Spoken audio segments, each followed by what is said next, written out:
This episode is brought to you by Llama Wood. Llama Wood is building a bridge between premium firewood and your fireplace by making it super easy to get bulk firewood delivered right to your wood pile. I became excited enough about this company that I've been an early advisor to them since before they were founded in 2020. Their intuitive online firewood delivery marketplace provides an easy way to burn more fires because you get access to highly vetted suppliers all across Virginia. Each are ready to deliver premium seasoned and kiln dried firewood right to your woodpile with a 100% money back guarantee. That's risk free firewood delivery, folks. You got to try it.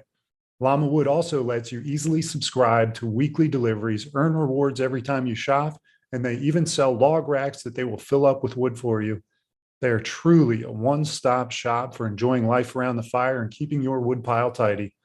For a limited time, Learning to Dad listeners, that's you guys, can get $50 off when you place your first order. Book your wood delivery today at llamawood.com and use code L2D at checkout. Again, that's L2D at checkout at llamawood.com to save $50 off your first order.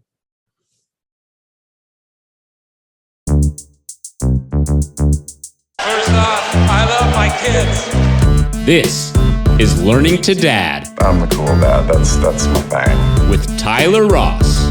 What I do have are a very particular set of skills. I'm gonna have fun, and you're gonna have fun.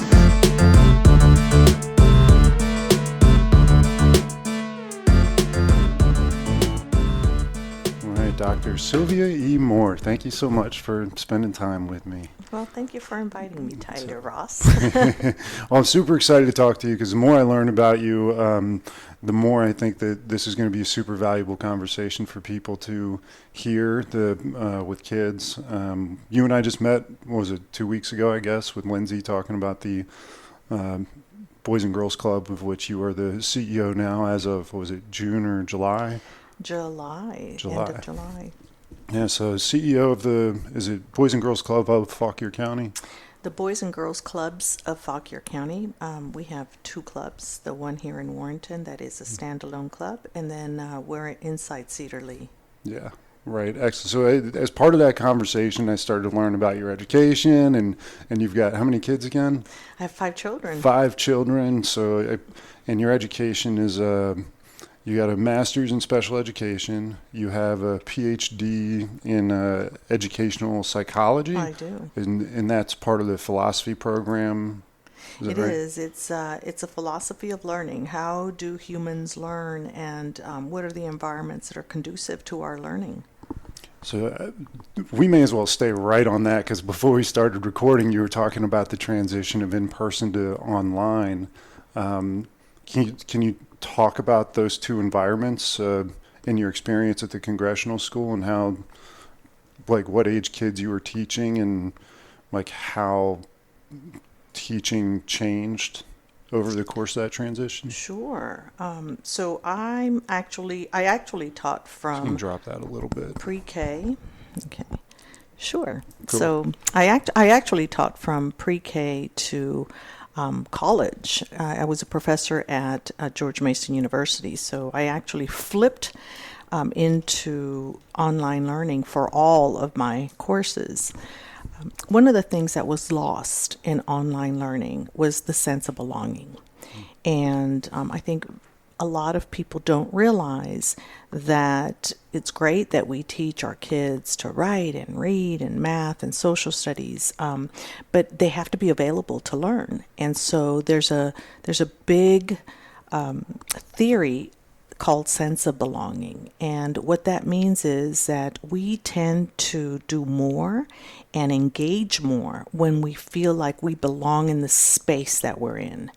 And that is something that was lost in the transition from in-person to online, because now you were one face among many on a screen. And it was easy for teachers, for anyone really, to ignore you and to keep delivering a message and not get the sense of body language, like, oh, I see that Johnny doesn't understand that because he's slumping, or to see someone who is looking up or down or fidgeting. Those are the telltale signs for an educator that they need to move closer to that student, or just give them time, or say whatever you're saying again, or to ask questions. So that sense of belonging was lost. So was there any sort of way to bridge that gap in the virtual environment of education, or was that just something that you almost had to transition the responsibility over to the parents for that school time, or whoever it was that was with them at home? Yeah, that was a pretty difficult time because parents were working, children were working, sometimes in the same room, and not a lot of supervision was going on. We thought there were because there was a parent in a room, but when students aren't paying attention, it isn't always an acting out. Sometimes it's just a blank look, or they're just in their own head thinking about dinner last night or what they're going to have the next day. Well, what I found that worked much better was to set up sessions with kids all week long. So let's say I had 30 kids, I might spend 5 minutes with the kids all week long. I would assign something to the kids to read and say, all right, read this for 15 minutes, come back, we're going to talk about it. Susie, I need to talk to you first. Johnny, come in about 10 minutes. And I would keep that Google Classroom open and have those one-on-one conversations. Feedback from the kids was that they enjoyed those one-to-one conversations. And when we came back, they still wanted to have those one-on-one conversations with me. And it was it was exciting, and it was something new for me to see that the kids really enjoyed that, and they wanted it in person. They wanted that one-to-one. We all seek that sense of belonging, and there's nothing more than a relationship with an adult or a trusted someone to make you want to come back. I guess everybody went back. It's not virtual anymore, hybrid. Of course, you're at Boys and Girls Club now, but at that time when you were teaching, and I, as somebody who works with a group, that sense of belonging, could totally relate to that, because I try to spend one-on-one time with everybody, try to get everybody together in groups, and I feel like that really creates a culture. If in my case in an office, or in your case in a classroom, did you feel like that got reestablished pretty quickly, or did you feel like there was some kind of, it's like they had to unwind that virtual world that they kind of had to be indoctrinated into for a period of time? Did they immediately get back to a sense of belonging? Kind of what I'm getting at is, do you think there's going to be long-term effects from the kids that had to be on virtual school for so long? Oh, definitely. There is definitely there's definitely going to be a few months of getting back into the swing of things, right? Kids like structure. They may not say it. They may not even act like they do. It's part of growing up to buck up against rules, because that's how we learn, is to push the envelope. But kids really did come back to school, and they needed to learn again how to socialize. So at Congressional, we came back in person last September. It was a private school, and so we were able to do that. We put in all the COVID protocols and had everyone in the classroom. And what we decided, and I think what the public school is starting to see as well, is that the first 2 months of school we taught, but that wasn't the important stuff we were teaching. We were teaching how to get along. We were teaching how to structure your day, how to go back to doing homework, how to prioritize. We felt like we had to go back and reteach students the culture of school and socialization. They were not used to being in the classroom, and the teachers joked about, the noise level and the interruptions and the lack of following of the rules, and it was because kids were so excited to be back. Yeah. And they just had been on their own. They could get up and go to the bathroom when they wanted to, get a snack, lay on the bed, do whatever they wanted to, and now things had changed again. So I think that the school systems, Fauquier school system, for Fairfax, Loudoun, whatever school system you're in, teachers are realizing now that the behaviors that they're seeing are because the kids need to be reacclimated to school. Yeah, so it sounds like I've heard a lot of people kind of ponder the long-term impact for kids that are 10 now and what they're going to be like when they're 25. From what you said, it sounds like you can kind of reacclimate them in just a couple of weeks, a couple of months, with a good environment and a teacher who's aware of educating them back into the education system. Yes. So I am a social cognitive researcher, and what that means is that I believe that that learning, that development happens in three ways. You interact with people, you interact with the environment, and you interact with behaviors, right? Like, we learn most from watching people, from modeling people. Think about a brand new baby. How do they learn the things that they learn? Well, they're watching. From the moment that they're born, they are absorbing their environment, and then all of a sudden they're starting to do the things that they've seen you do. Peekaboo, close your eyes. There's very little language going on. And so kids are resilient. They watch, they learn behaviors, people pull them along. They will be okay. Yeah. There just has to be a period of training, a period of understanding. And we as adults need to understand that we need to be patient with ourselves as well, right? Mm-hmm. Like, the kids will be okay. So what role how's being in education kind of changed in terms of relating with parents? Like, I know there was a time where my wife is a teacher, so she spends all day with the kids, and then they have parent-teacher conferences, and everything's kind of been the same for decades. And then suddenly you've got this big disruption in the way people are educated. Did that change the way parents and teachers were interacting? Oh, I think parents were able to see the level of expertise, the level of education, the level of commitment that happens in the classroom.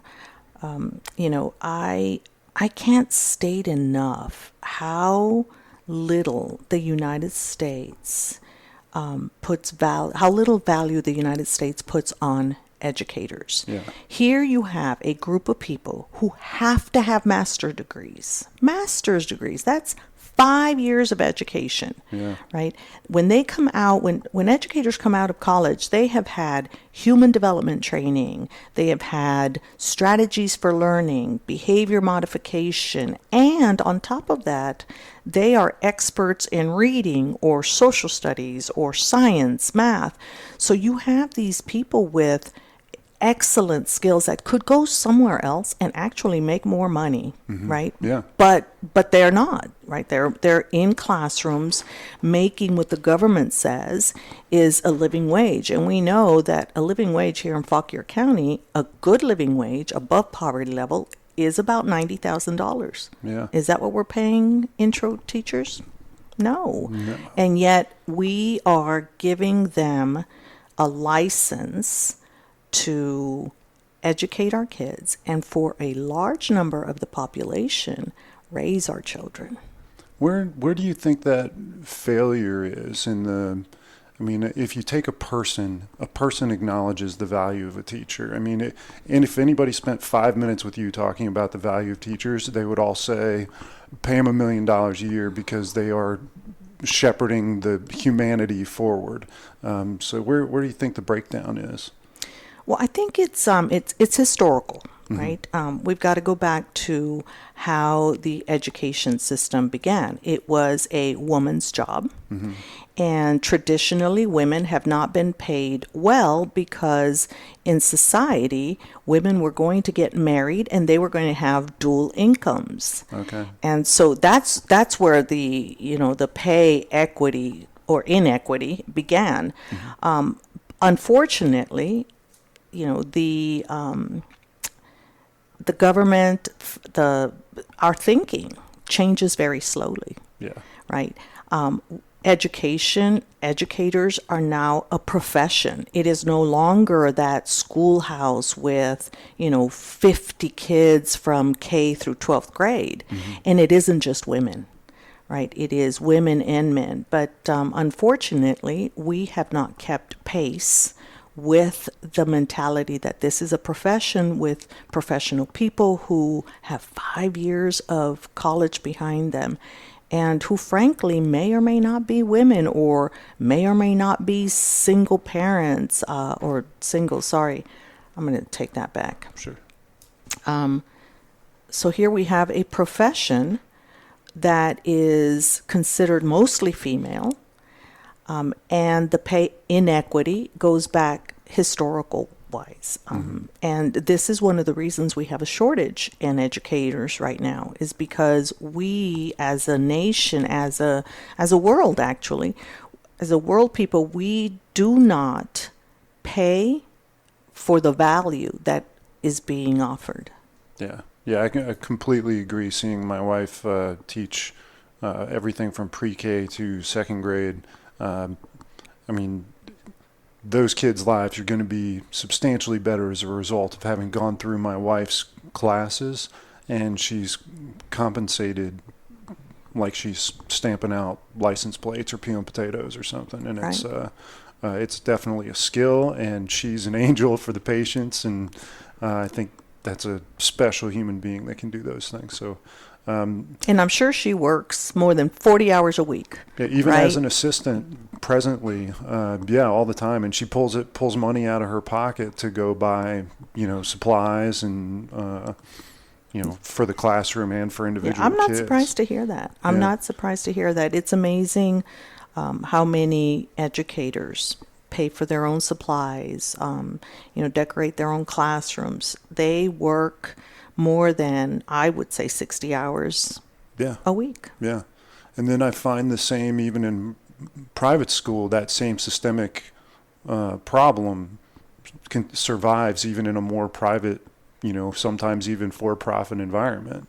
Why do you think that's just the human nature, just doing what it always does in a pattern way? Or do you think that's why do you think even private schools? I think you've just said it, right? It's a pattern. Yeah.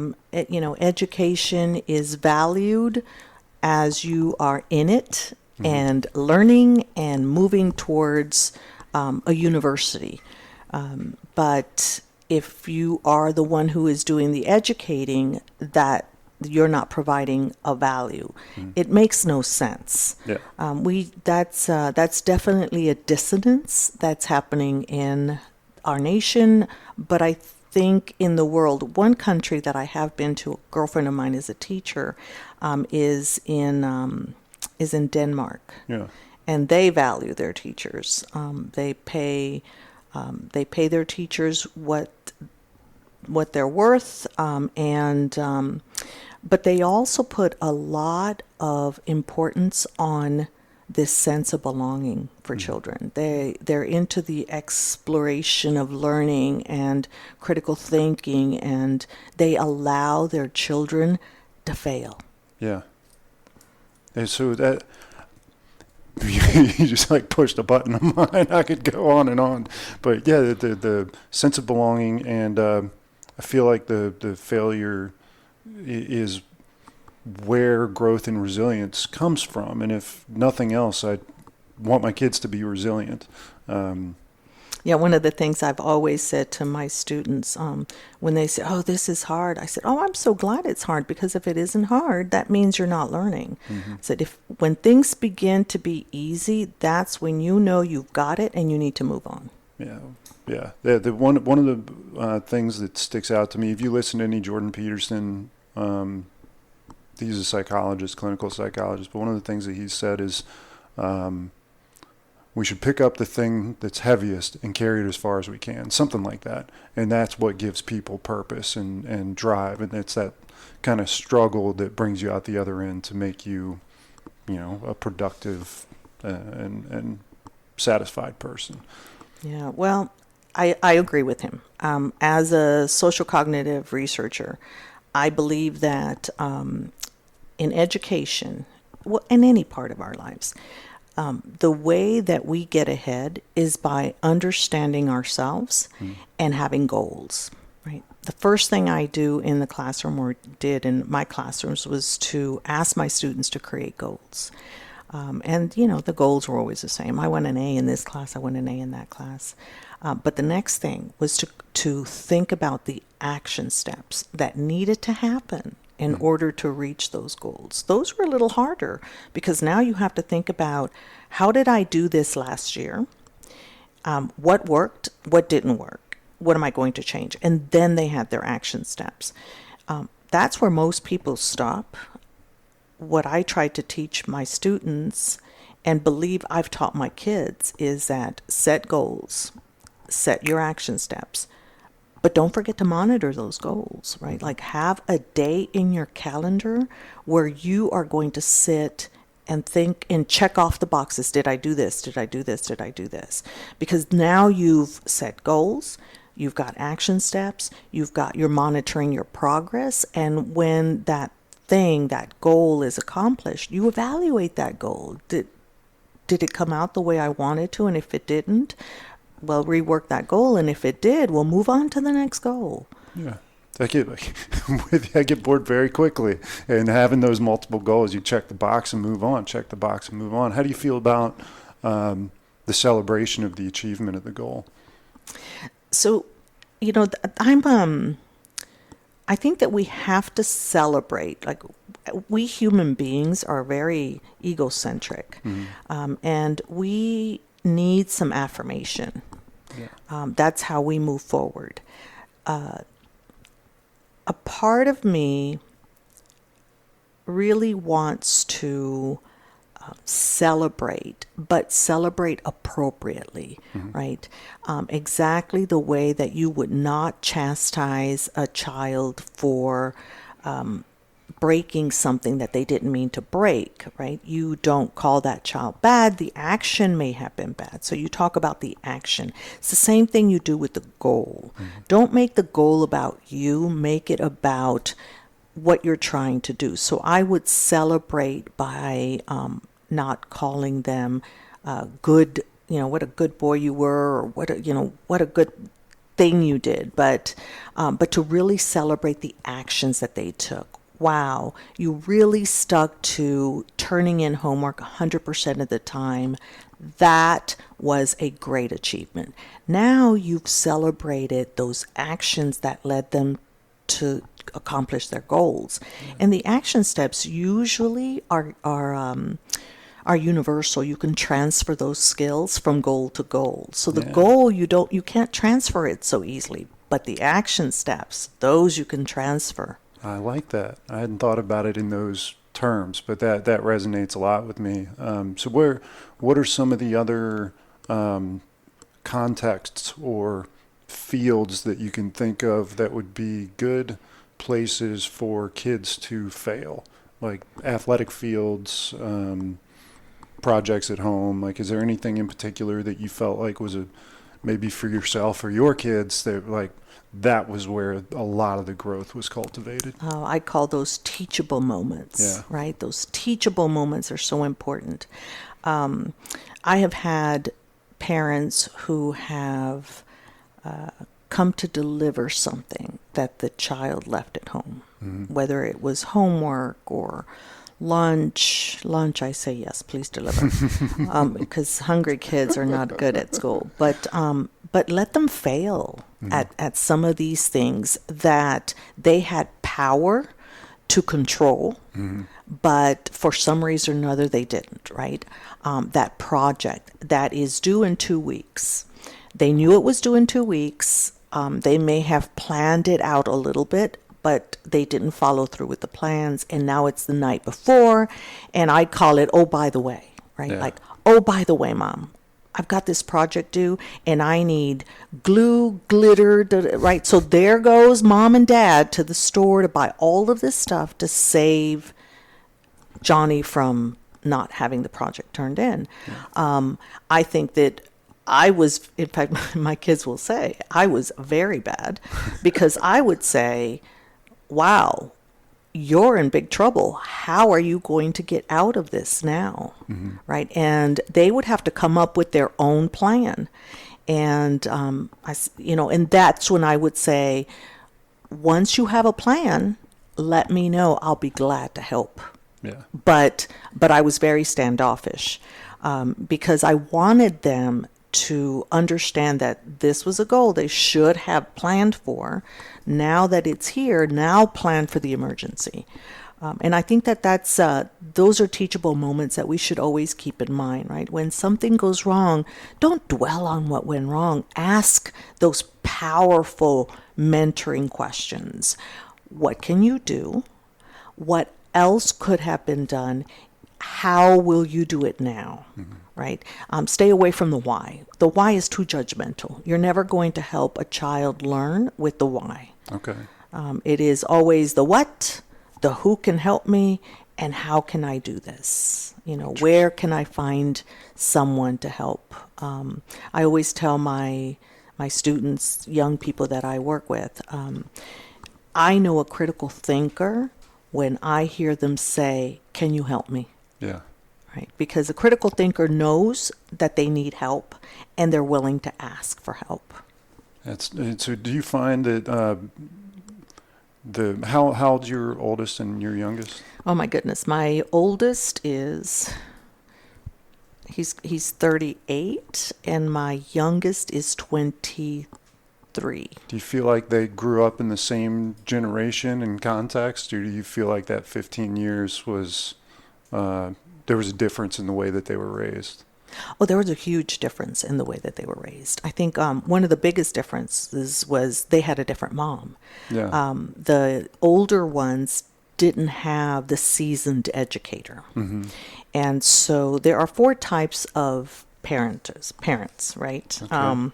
There are the authoritative parents, the authoritarian parents, the permissive, and the uninvolved. So my older ones, they had the authoritarian. I was very stern. I was punitive and very demanding, right? Like I knew I'm an immigrant. I came to the United States when I was 7 years old, did not speak any English. Wow. And so I always aspired to go to college and didn't get to college until I was in my late 30s. And that was because someone saw potential and said, hey, you should really go to college. I didn't have those people in my life when I was in school. But I wanted to be that for my kids. So, oh my goodness, I made them do all the things that parents do, right? You're going to play football and tennis, and you're going to go to karate, and you're going to learn an instrument. And and they had to wear, the right clothes. And I was just, I was pretty authoritarian. Great kids. I'm very proud of all of them. They're all college graduates, and they have wonderful kids. And then the second group came, and I was a different parent. I had learned that that being authoritarian took away from their sense of independence and their sense of regulating their own actions. Yeah. And so I think my 23-year-old and my 25-year-old, they they pushed the buttons a little bit more. But mom also gave them choices, right?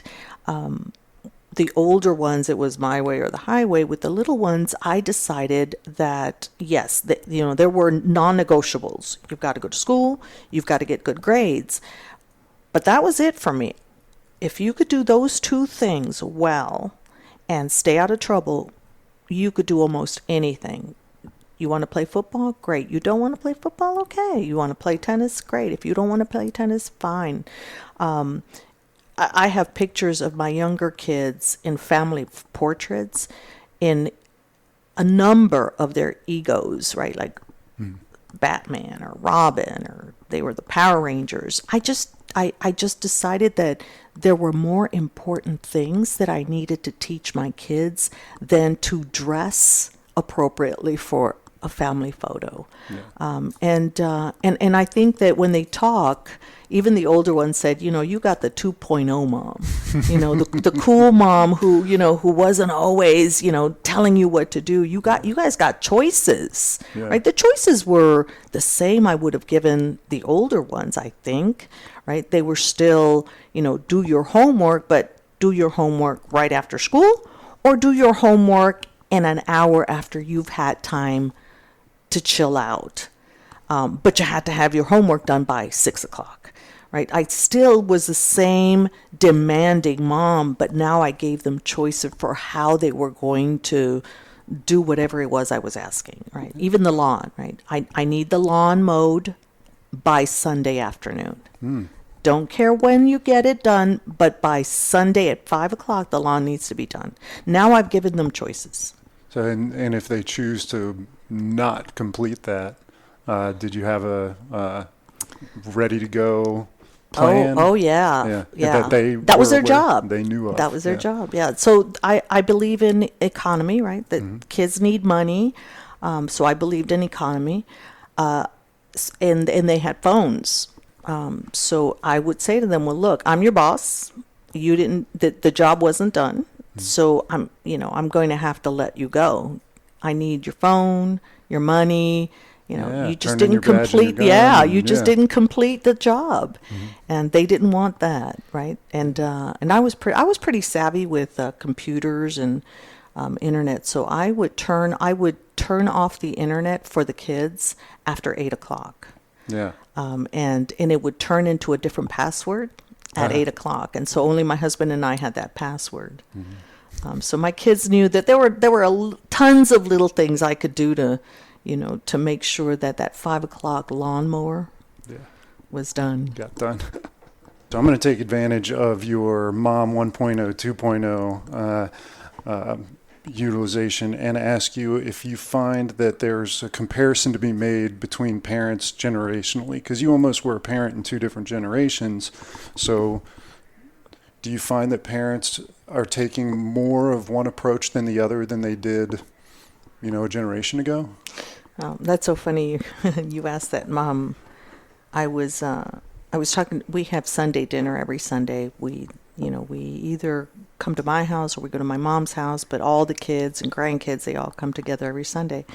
We were together yesterday, and so we have 4 generations. Yeah. There's my mom, me, my daughter, her daughter, and we were sitting at the counter, and my dad had made brownies. And my granddaughter loves brownies, and so I grabbed a brownie. I don't like brownies. I grabbed a brownie, and I'm sharing with her before dinner.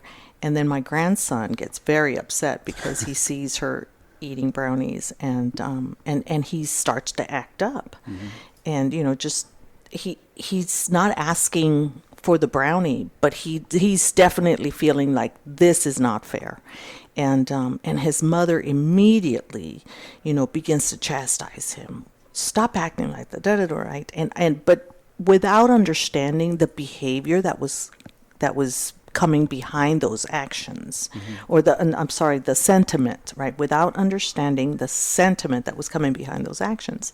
So, so I pulled him over towards me and I said, do you want a brownie? And he said, yes. I said, well, I said, all you had to do was ask. I said, I can grab another one. And so I grabbed another one. I gave it to him, and he was very happy. My mom starts to laugh and says, that would have never happened when you had babies at the house. You would have gotten so angry with me for having done that. Yeah. And she was right. Like, I was a very authoritarian mom, right? Like, I believed in junk food on Fridays. Yeah. But, Sunday to Friday, you had to eat good. And so what I have noticed is that, where my mom was very driven, very old-fashioned, she never talked about sex. You had to go to school, but she didn't help with homework because it was all done at school. You never asked why. You just, you said yes, ma'am, and no, ma'am, and she was very particular about, cleaning house. Then I came along and, still very particular about different things, but the yes, ma'am, and the no, ma'am kind of went away. And with the little ones, at least, I started giving them choices. What I've noticed with my daughter is that she talks more and reasons more with her daughter. She explains the why of things. Yeah. She tries to get buy-in. And I like that because she and I have talked endlessly about this, and about this, the social cognitive theory of learning, that you learn by interactions with people, right? Kids learn more from how they interact with you than what you say. Yeah. And so what I can say that I have noticed is that this reasoning, this explanation of the why is important. These are people, right? These are little people, yes, but they're still people. They're curious. They want to understand. They want to have a sense of belonging. They want to be empowered to make decisions for themselves. And as we have evolved as people, as humans, we are starting to understand that that is a very important part of being a human, is the understanding. The social interactions are important. And so, yes, parents are very different in that we better understand what the needs, psychological needs of our kids are. We always understood their physical. Always understood their physical. We always understood part of their cognitive demands, but it was that the cognitive feeling of empowerment and then the social feeling of acceptance that we have started to understand. So can I like, for a smooth brain person like myself, dumb it down to maybe suggesting that it's like oh my gosh, I already lost it.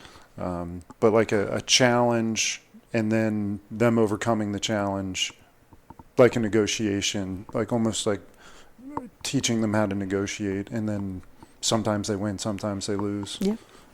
And I'm going to go back to that mentoring, the powerful language of mentoring, right? Parents are mentors. Try to stay away from the why. Stay away from the why. It's too judgmental. And frankly, kids don't know why. Yeah. We have to help them develop their why. So the best thing to do when something happens is tell me why. Well, now I said why. Tell me about what you just did, or tell me how you're feeling, or tell me what you need. How can I help you? What do you need to finish what you're doing? Because they want to be independent. They should be independent. But they still need what teachers call scaffolding, right? When we paint, we need scaffolds or we fall. That's what kids need. They need scaffolds. They need adults to help them understand the why. Yeah. So how you started really your college education at 38, and you had a child at that point. You had two kids at that point. So how did your education inform your parenting, and do they sync up pretty perfectly, or how did one affect the other? Oh, my education definitely affected my parenting. The educational psychology alone, right, affected my parenting because the more I understood about what motivates human beings, the more I understood that that a human being needs to feel empowered. And you feel empowered by having goals, action steps, monitoring those goals. You also feel empowered by others when you are given a job and you are given, how to do the job, and then you walk away and give them a choice as to when, where, and how they're going to perform this job. My education is the undergirth of everything I do, even with my interactions with people, with the Boys and Girls Club. When I talk about the Boys and Girls Club, I come at it from a sense of human development, because that's what the Boys and Girls Club really is, right? We are not an after-school program that takes care of kids. We are a club that kids choose to come to us because they have fun, because they have a sense of belonging, because they feel empowered to be part of that club. It's human nature to want to be with others and to interact. So in your education, you've undoubtedly had tons of books, tons of resources, tons of influences on your master's and your PhD. But in terms of if you were to speak directly to parents, and are there one or two resources or one or two authors that you would highly recommend for every parent to say there's really a lot of juice in this, it's worth squeezing this book or that author or online resource or anything? Anything come to mind?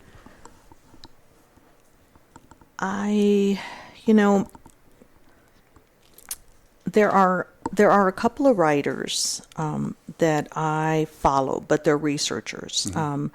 But where I think where parents get most of their information is from teachers. Okay. Because books can speak to a certain personality, right? But all kids are different. How to Raise a Resilient Adult. That's the title of my next book. Yeah. But when we talk about how to raise resilient adults, what's resilient?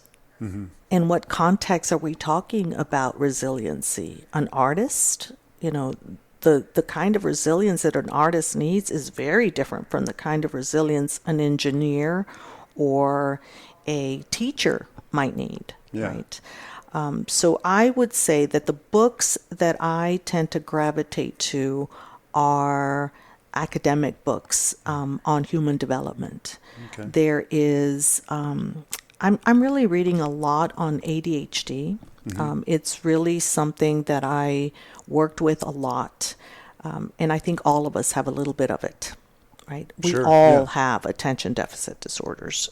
We all can get down a rabbit hole of Facebook or Twitter or binge watch a television show that we really like. And so I would say, look up some books that talk about raising kids, but read the author. Who is the author? Yeah. Right? Does the author have your same background? Does the author speak to your values? Because different books bring out different values. And so I would say stick with the theories. Yeah. Because raising a child, there are many theories. There's the Vygotsky theory, right? That it's all about social interactions. There's the Bromfenner theory that it is about where you live, your family, your community, your state, your country. There is the Piaget, that it's all about the brain and we all come pre-wired and we're all emotional. And the reality is, it's all of it. Yeah. Right? It's all of it. We are complicated people. And so for me to say, read this book, it's really good, I would say, talk to your teachers. talk to your friends, know your kids. What do they like? What they don't like? What are their aspirations, their goals? And then find something that speaks to them. Cool. Staying on academics, how would you maybe compare college, or what's the value of college now? Do you feel like the value of college has changed over the last 10, 20, 30, 40 years? Tyler, that's so funny that you asked this. My husband and I have been talking about this all weekend long. Yeah. Because a study came out that says that there are more women in universities right now or in colleges than men. Mm-hmm. And so my husband and I were talking about why that is. And, I'm a woman hear me roar advocate. But I think that the reason there are more women out there is because women are beginning to go to college, right? We only started going to college in the 50s, right? Like really seeing an influx of women in college. And so it's taken us a bit to prepare for college. And now what we're seeing is not an influx of women in college. It's really just the right amount of women in college. I think that the reason that there are little men in college is because they are going to the trades. Mm-hmm. Think about how much money a plumber, an electrician, a repairman, right? And I'm saying men because when was the last time a woman came to your house to fix an AC or the refrigerator or the roof, right? It's a man industry right now. It's a masculine industry. Mm-hmm. And so what I would say about education right now is if you're going into a university and you know what you want to do, great, and you're going to be happy doing it, right? Like be happy, because honestly 40 hours a week you're going to have to do it, so be happy, be sure, but don't exclude the trades, right? Because not all of us are meant to sit behind a desk or teach or be doctors. Maybe some of us would be happier going from job to job, working with our hands. So my husband and I have decided that the reason that there are not a lot of men in university is because the men have found a different way of making a living that speaks to them, right? And I think more women will begin to gravitate there, because I know lots of women who are handy and who love to do things with their hands, but the trades have not been something that they have been really introduced to. Yeah, I've worked on enough construction sites to know that the culture in a lot of ways is when you're locker room talk, like that. Yeah. That would be, and I do jiu-jitsu, and it's almost always guys. And when women are in there, it's a little bit different. And I'm with a group of guys that are the perfect group for that. But if you're working with,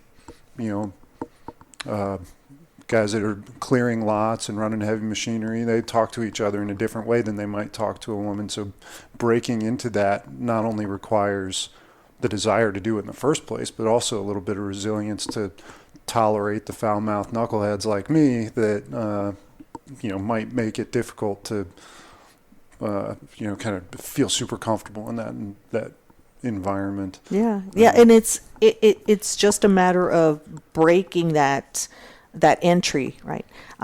It's just going to have to happen again. This is how our society is evolving, right? It's evolving where men and women's roles are changing. And we as human beings don't really like change, but they're changing. Think about your role as a father and as a husband, right? When I think about my father doing laundry, no, or cooking or doing the grocery.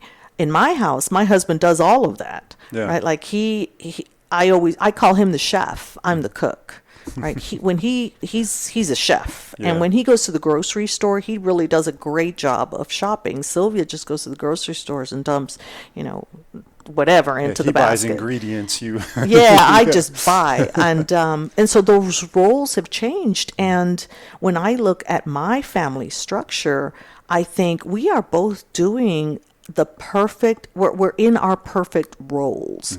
But it took a while, right? Here we are in 2021, and we're talking about roles being interchangeable, and they are. Yeah, I understand the concept that the masculine and the feminine would draw people or personalities that are more masculine and feminine, but a lot of those things are kind of, I think, shoved into one of those ends without just cause. Like you said, that your mom might have cooked every meal, but your husband perfectly happy to be the chef. And to think that that's masculine or feminine seems like an odd thing to define that way. Though it's part of the traditional role, it doesn't have to be by any means. No, it doesn't have to be. And we're starting to believe that it doesn't have to be, which is really nice, right? Like even my father is cooking more now than my mom, and he gets angry with her in the kitchen. So it's kind of nice to see. And I think that his shift has happened because of his son-in-laws. Yeah. They have shown it, right. It's back to that social cognitive theory of, interactions change us. If you want to promote good behavior, put people that are acting badly with people that are acting the way you want them to act. And after a while, they will either be very unhappy in that situation and not be able to change and need help changing, or they will adapt in that situation. So tell me about the difference between being mom and being grandma. Oh, man. Anybody who wants to, hear me talk about grandkids. I love my kids. They are great people. I would say my daughter is probably one of my best friends. I talk to my kids every week. Yeah. But if I had my choice of spending a weekend with my kids or with my grandkids, I would spend the weekend with my grandkids. Yeah. Right. And I have to say, when the kids leave, I'm exhausted because the difference is that I worried about my kids. I was the one who was looking to their future. What are they going to be? I worried about their health, what they ate, their cognitive abilities, their skills. I worried about everything. With my grandkids, I don't worry. I did a good job with my kids. They're raising the grandkids right. So when they come over, I worry about having pumpkins ready with paint so that we can paint while Grandpa's cooking. Or, what are we going to do, for Christmas? When they come over, I don't do anything except play games, have fun. When they leave, I sleep because they wore me out. Yeah. But yeah, there's no contest. Kids, grandkids, oh yeah, grandkids, all the way. So as a parent, how valuable did you find worrying? Not at all. I think that, so here's what I've learned in my many years as a parent and as a researcher. We worry because we don't have a plan. Interesting. Yeah.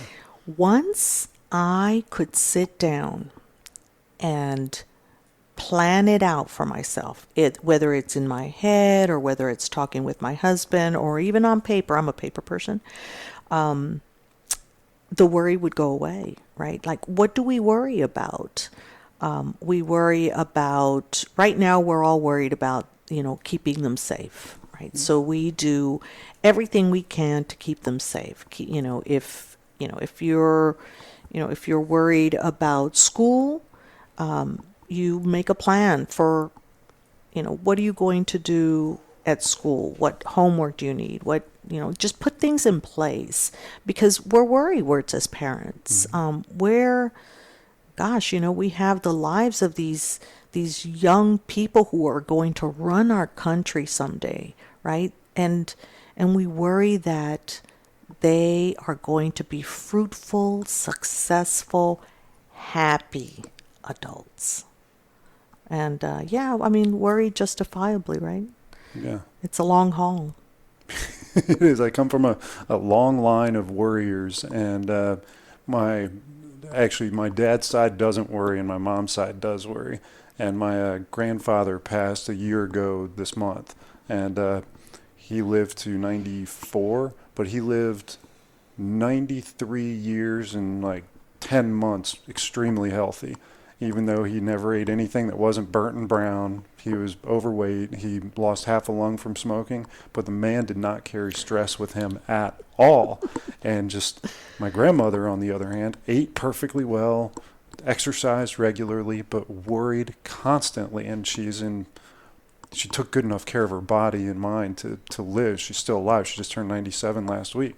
But like the poor woman just worries constantly, even at 97 with perfectly healthy kids and successful kids. She's still worrying to death. And yeah, the worry doesn't, I could see worry establishing a plan and there being value up until that point, and then beyond that, the worry has to be let go. Yeah, my mom's a worrier. Yeah. And it's so funny because when, as we get older, I think our filter goes away. We Why is say, well, neurologically, it's because, our prefrontal cortex, right? Like our brain cells are diminishing, and we're pruning, and our prefrontal cortex, which is our executive functioning, is really being pruned. And this is the part of our brain that says, you should probably not say that. Yeah. And so as we get older, that part of our brain is now being pruned. It's not working as well. And so we say things that we probably shouldn't have said. But they're generally honest, right? Super honest, right? Yeah. It's those things, if it's going to hurt someone, just don't say it. Well, that's what happens. We're just not listening to the brain when it says don't say it. Yeah. But I do this with my mom as well. I coach her, right? Like, when she starts worrying about things, I'll say, Mom, can you do anything about that? Mm-hmm. And she'll say, well, I can. And I said, no, you have no power in this. This is something that person has to do on their own. You can listen, and that's probably the best thing you can do is listen and let them vent. But don't judge what they're saying, and don't take it on yourself. And that's hard for people like my mom who they're empaths. Yeah. And so if you come to them with a problem, they take it on, and they live this problem until you get it fixed, and they fixate on it. And so it's really hard for a warrior because they're empaths. Mm-hmm. They have a lot of empathy. Have you had any success with kind of not taking away the empathy, but not taking on the worry as much, and like coaching people out of that a little bit?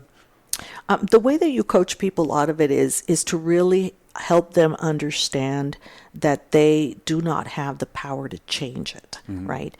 It's that old saying that, God help me understand, that I can't change things, and help me understand the things that I can't change, and then help me know the difference. Yeah. And that's the key, is knowing the difference.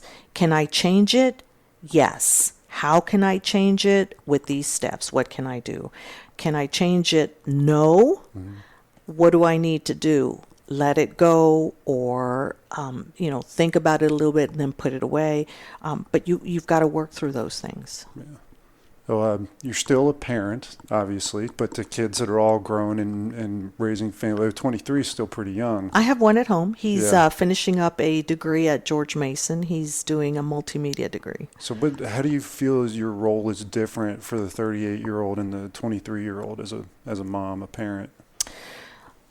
So I've become friends with the olders. Mm-hmm. I've become friends, but I start to shift the way that I parent the moment that they go off to college. Yeah, and one of the reasons I decided to do it. Let me think. I have to say this a different way. So one of the reasons why I decided that I needed to shift how I was parenting when my kids went off to college was that they felt like they were adults now, right? Yes, they had just graduated from high school and they were still doing boneheaded things. Sure. I call kids from about 14, 15, 18 bibs, right? Brains in the butt. Only the teachers can bring them out, right? They're all still bibs. In fact, my sons laugh because they know bib is a thing.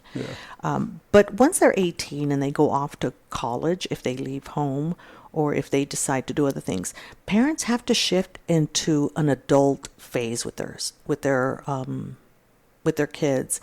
Empower them to be adults, right? The coming in and out of the house. I ask my kids, you don't have to tell me. You don't have to ask permission. I would appreciate if you told me where you were and if you're coming home late so I don't worry, but you don't have to ask permission anymore, right? I start to shift them into adulthood.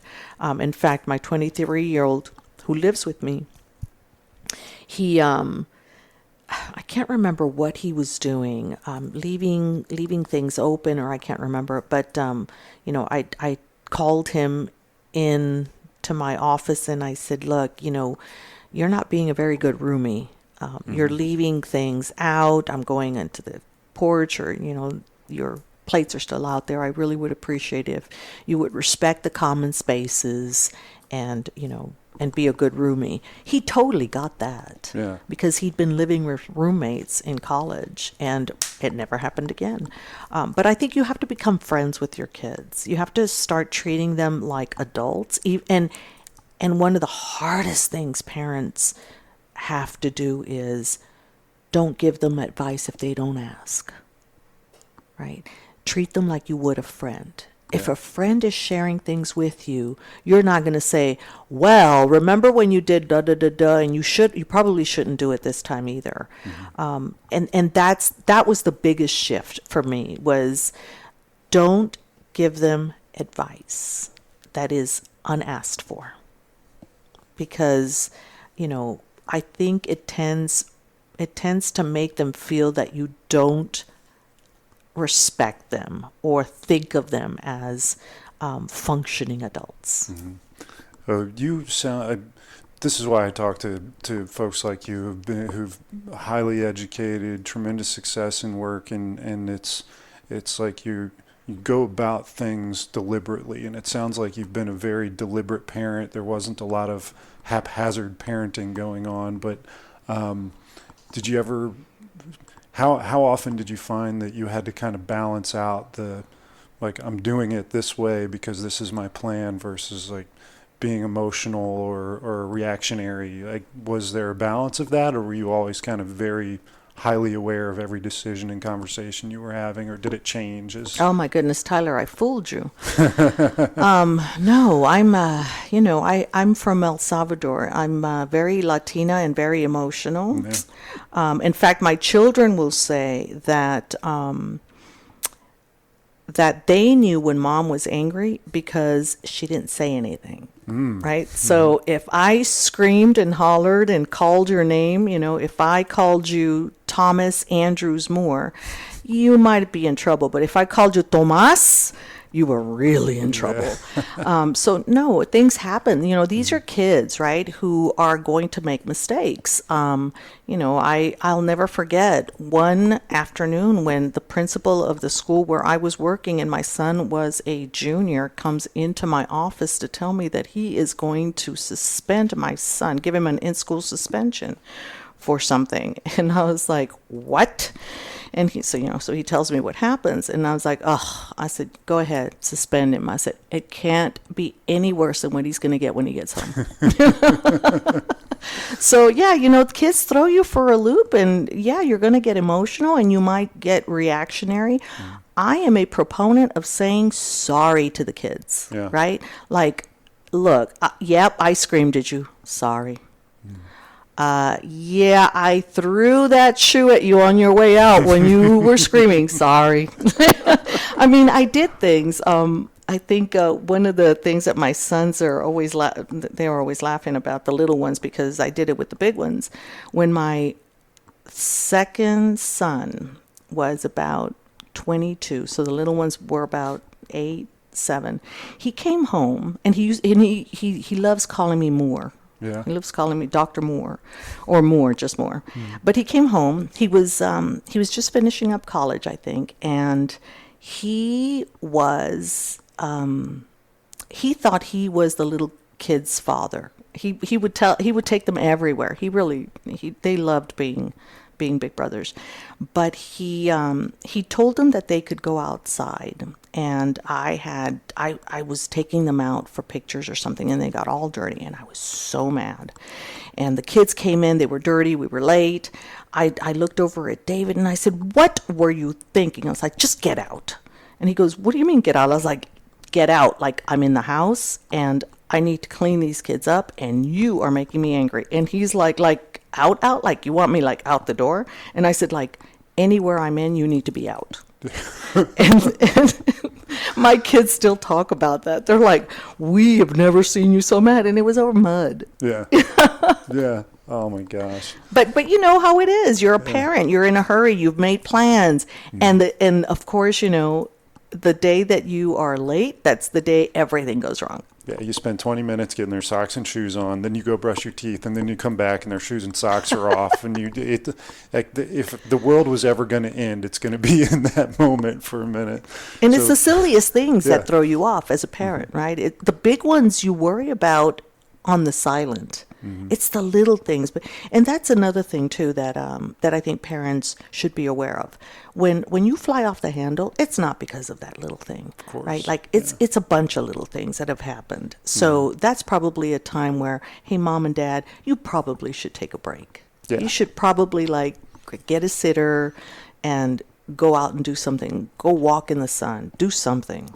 I find my wife and I becoming more aware of each other's moments like that, where if I'm in a mood, she'll say, "Let me take over this for a minute." So you go mow the yard for half an hour or something, like just don't do what you're doing now, and vice versa. And the value of being aware has made us better parents, I think. So before we started recording, you were talking about your husband's desire to help inform kids. So I want to use that to talk about context of the way the world is now. So like what's as an immigrant at 7 years old, like what's one of the advantages that you had growing up that your kids did not have growing up? The neighborhood. Yeah. It's the neighborhood.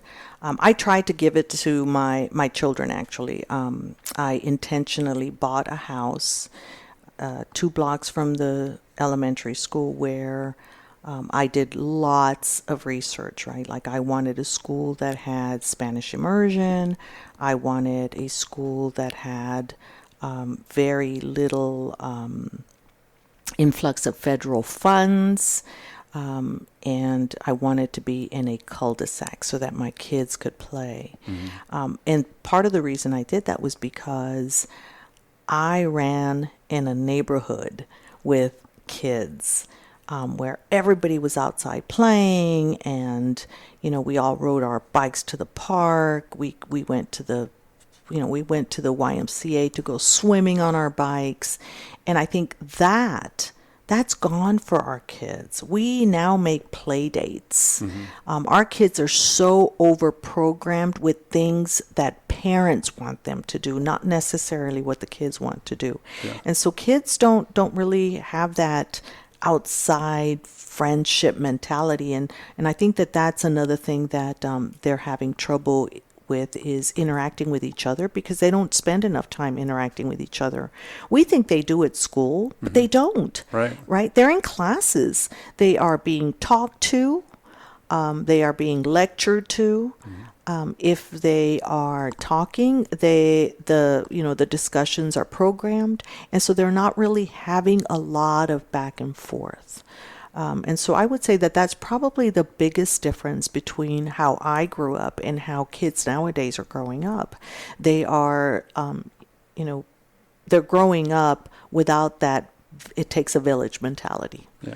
I was just as scared of my neighbor as I was of my mother, right? Yeah. Because I knew the neighbors were going to tell my mother. And so you acted right because you knew the neighborhood. That's not it nowadays, right? Like, Yeah.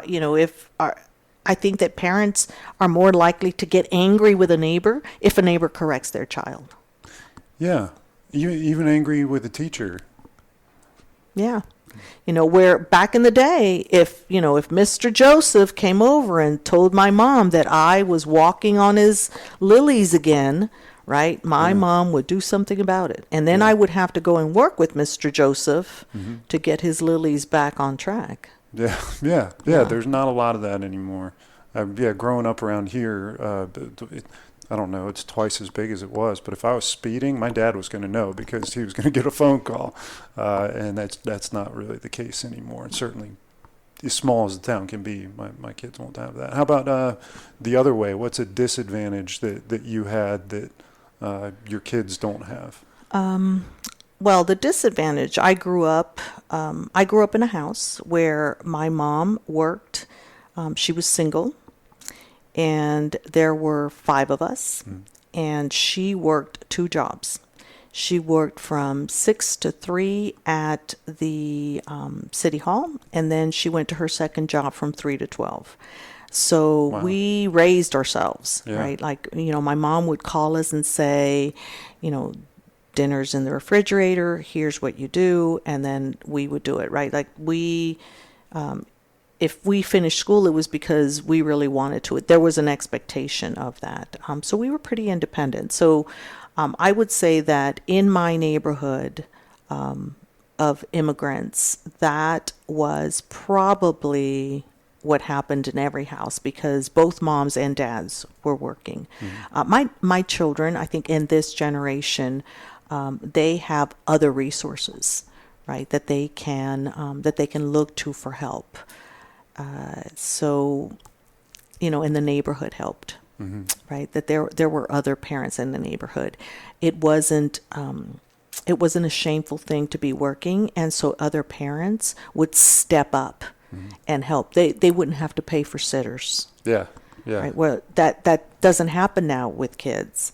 I think this is one of the reasons why the Boys and Girls Club for me is so important because, first of all, the fees are very low, and if you can't pay the fee, we're not going to turn you away. But it's a place where children like me could have gone and did. Actually, I did go to a Boys and Girls Club when I first came to the United States. My parents couldn't help me with homework. I didn't know English. And that was the only place that my teachers knew that there were adults who could help me with homework. And it's the same now. And it's kind of funny to think of, 50 years later, this institution is still there and it's still doing kind of the same work. Yeah.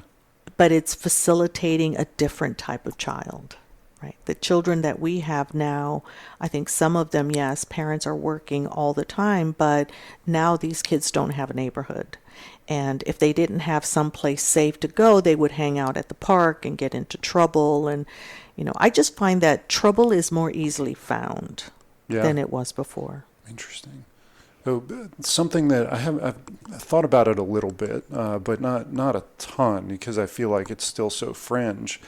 But like the argument of, well, you got to get your kid the new iPhone every time a new iPhone comes out or else they're going to fall behind technologically. It's almost like there's virtual worlds now where people exist, and with the oncoming, they refer to them as currencies, cryptocurrencies or crypto tokens, like these are creating worlds also where those have value. And so I wonder if you and I growing up outside and spending time with other people is actually there's a transition from that kind of living into a more online environment.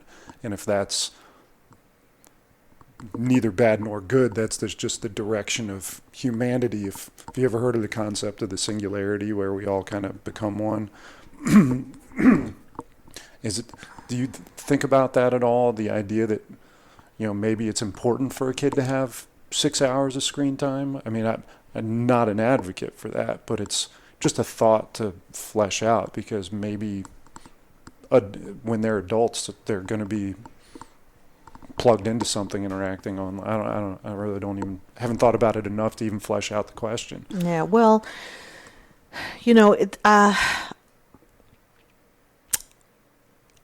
our society has moved so fast in such a small amount of time that I think about when I first started, in school, computers, no, a typewriter.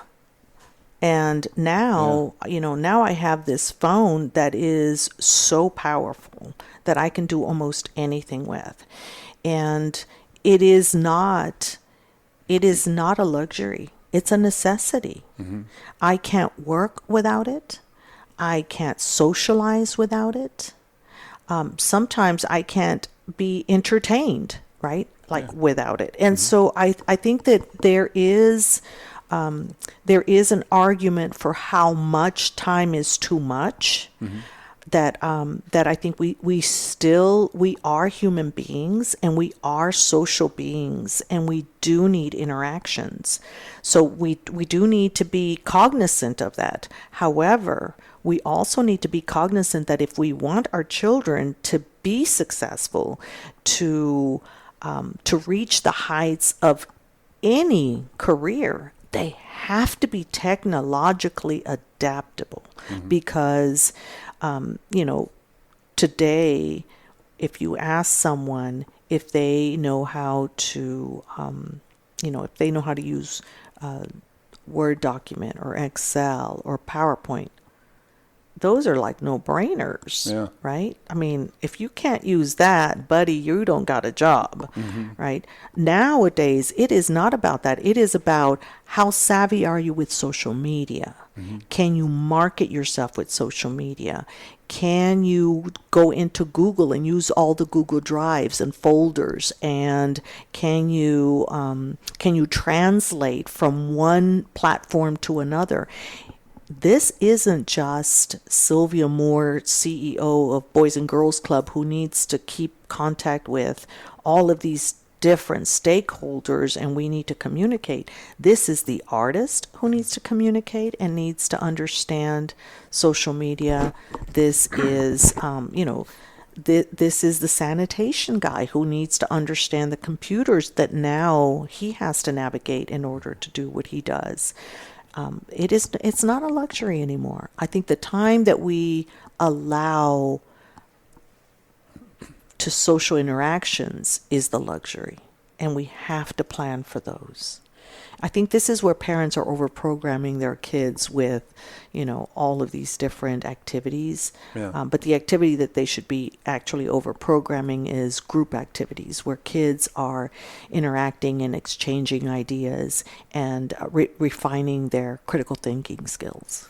Yeah, I had a barbecue yesterday, and there were 12 kids there under 14, and it was amazing. None of them had their phones, iPads, or anything. I built a fire in the middle of the yard, and I thought for sure that all the parents were going to be paying attention to the kids. But like 4 hours went by, not a peep. They were just all playing with sticks and making s'mores and playing outside. And it reminded me of being a kid, because it was such a unique thing to see, because you just don't see it that much anymore. I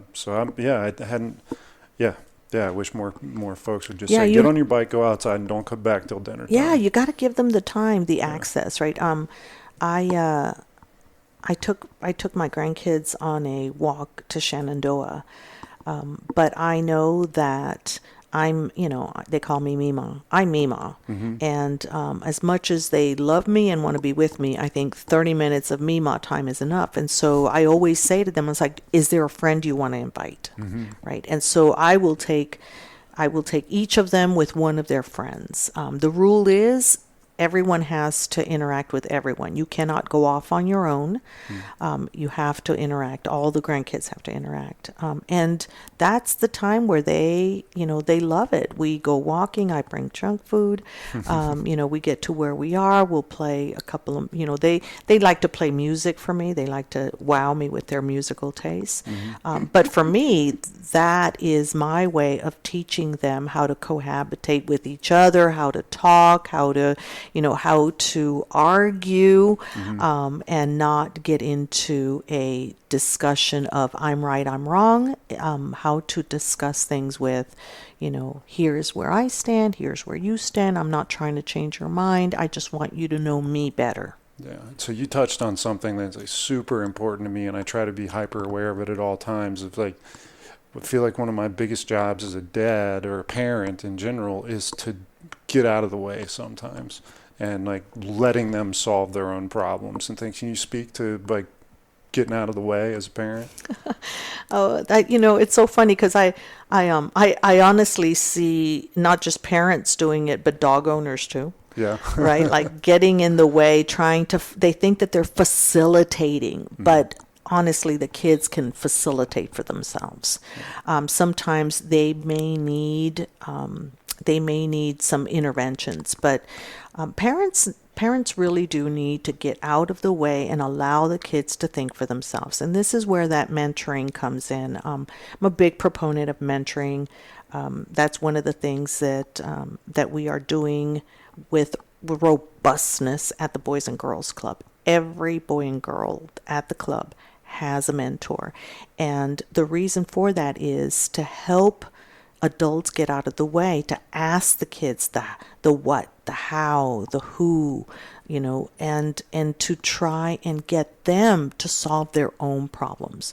One of my favorite shirts that I own for mentoring says, "It is not my job to solve your problems." And in the back it says, "It is my job to help you solve your problems." Yeah. And I think that's what parenting is. It is demonstrating the values that you want to instill in them, and then allowing them to go with those values and affording them the opportunities to critically think about why are these values mine, right? Because you can tell them what the values are, but if they don't for themselves work through them with friends, right? Especially friends, right? Yeah. Like the he said, she said thing. I get this from my kids all the time. Well, I'm not talking to so and so because they did da da da, and and I know as a professor, as a researcher, that there's always two sides to a story, sometimes three. And so the question to ask is, well, tell me more. Yeah. And how did you react to that? How did that make you feel? What else could you have done, right? Help them to understand. At the club, we have restorative justice practices meetings. Restorative justice practices meetings. Okay. We have restorative justice. So if there are two members who are or three or whatever, who are having issues, we talk to each of them alone to figure out what's going on. Once we understand what's going on, then everybody comes together, and the rules are everyone is going to have 2 minutes to tell their story. No one is allowed to interrupt. When they're finished, you may ask questions from the I perspective. I believe, I think, I saw, I did. And then at the very end, you ask what restorative practices need to be put in place for everybody to be friends again. And we've done a few with much success in the club, right? Yeah, no, that's great. My version of that is, Riley did this to me. I said, well, don't tell me, go talk to him. Like, that's my version That's of it, that. But I like yeah. the structure associated with giving the kids their own platform to express themselves and in front of the other kid too. And so you see each other's truth, and you learn a lot about people that way. I mean, if you think about it, most of the disagreements or always come from not understanding the other person's perspective, values, whatever it is, right? Not fully understanding them. And once you understand people, and the motivations for their behaviors, it's much easier to accept. So I've got a puzzle for you. A friend, I hear it a lot because I always ask my friends who have kids older than mine, like, what am I in for here? And like, it seems to be with women a little bit sooner, with men a little bit later. But like, at some point, your 14-year-old goes to the dark side of the moon, and you were just. It's like, they're just a jerk. They're just a jerk for 3 years, and then they come back to being kind of normal again. Like, is that that period of time where that person is such an a-hole to their parents? Like, did you experience that with your kids? And then, like, how do you navigate that time? Well, I would say navigate it the same way you navigate your relationship with your wife. Mm-hmm. Understand when they're in that mood, and give them the space they need, right? But always with the understanding that there is a level of respect that can never go away, right? But that period happens because biologically they are changing.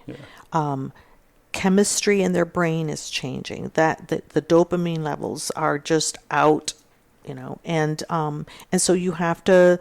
I think as human beings, we need to understand that they're in that mood, right? And so give them the space and be okay with the fact that this is a natural process of human development, and it is a pain in the butt, but everyone goes through it.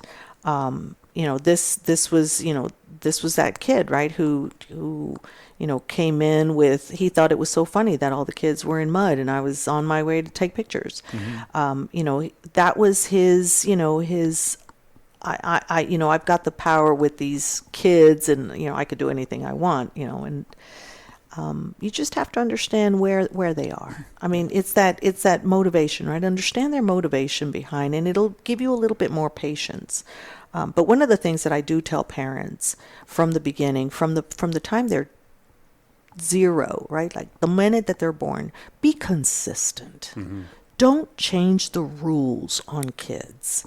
Right? Like, I know a parent who will never allow their child to sleep over at anyone's home. Never.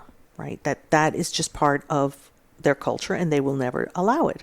They started that when the child was 2. Right?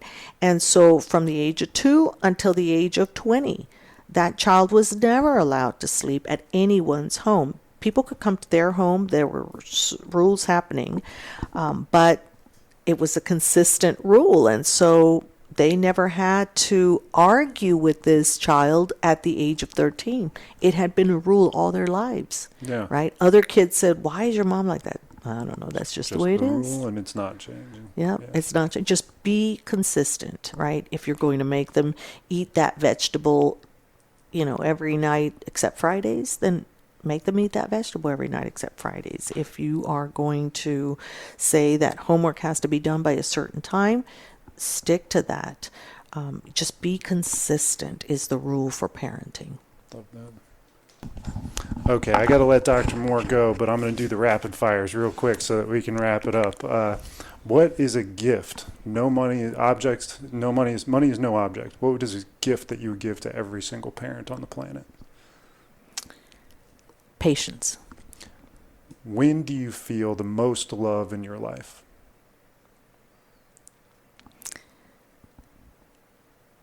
When I get a phone call out of nowhere.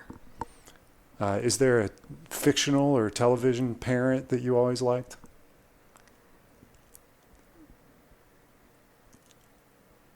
Let's see. I don't think so. Isn't that funny? No. A billboard. You're on 95 going 100 miles an hour, and you've rented a billboard, and the people driving by have to be able to read what it says. So it's got to be pretty short and succinct. What's a piece of advice that you would give to every parent out there? A piece of advice I would give to a parent, be consistent. And then lastly, this recording will last for as long as the pyramids, and you get to talk to every generation of Moors for your family forever. Like, what's a message from the matriarch of the family that can pass down forever and ever that you'd want everyone to know and hear? That one's easy. I say it to my family all the time. Family is everything. Watch out for each other. Thanks so much for coming. That was awesome. Thank you.